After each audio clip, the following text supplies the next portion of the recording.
So grace is one of those things that's operating right from the beginning. However, our perception of grace is constantly evolving. So at first we were completely oblivious of grace. We feel like life is just going on and something good happened. And as we start meditating, we have more and more perception is attuned. We are more aware. And we notice subtle things. And there's a lot of grace we can notice in those subtle things. And then synchronicities, happy coincidences, that can be grace showing up sometimes, but I wouldn't look at that as hard evidence of grace. When it strikes you the most is when you have been plugging away for a long time. You know exactly, how far you're going, and it feels like you're not going far enough. But you just keep doing all the things you can do. And it still doesn't cut it. It doesn't cut it. It simply seems like futile almost, but all you can do is keep trying.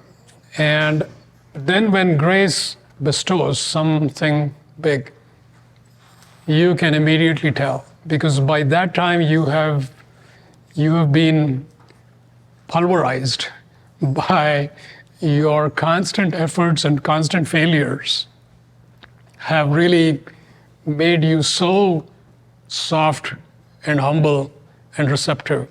And then grace says, here you go. You know this is grace. It's not like some little subtle thing. It's a big quantum shift, and you know it's completely grace. And at the same time, you worked for it too.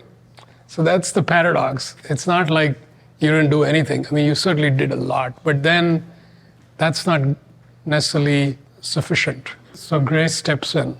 All the big things, looking back, they're all grace.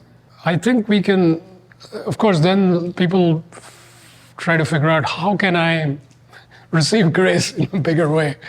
And there's a fine art between, you try and you fail, but you can become I'm a failure kind of failure. You don't want to go there, but you can go into I'm a failure in a good way, in a very humble way. It makes you, and that actually has some very good qualities. It's not a loser kind of failure. It's a failure which makes success imminent, the big success.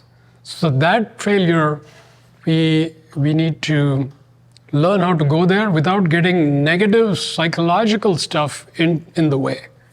Because we have so many preconceived ideas about success and failure, and failure generally doesn't sound like something anybody would want. But this is a good failure. The finite being in the end fails miserably. And just like, we look at the caterpillar, the butterfly, in a sense, the caterpillar fails to sustain itself as a caterpillar, right? It's just unable to sustain. But then, of course, a butterfly emerges, but it's like a whole different thing. As far as the caterpillar is concerned, it was a dismal failure.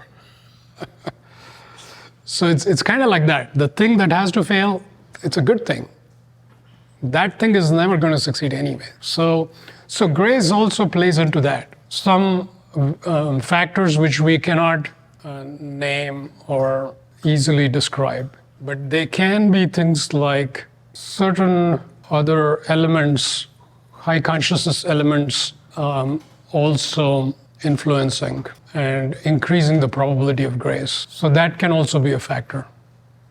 But that too we draw by doing all the things we do. So that's a little hard to get our fingers on and get a clear, crisp thing. But at the end, we can't really strategize around grace too much.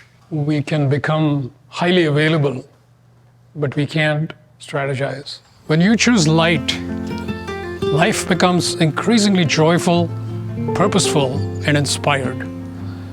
I invite you to join me to explore the realms of light, the infinite possibilities that light offers.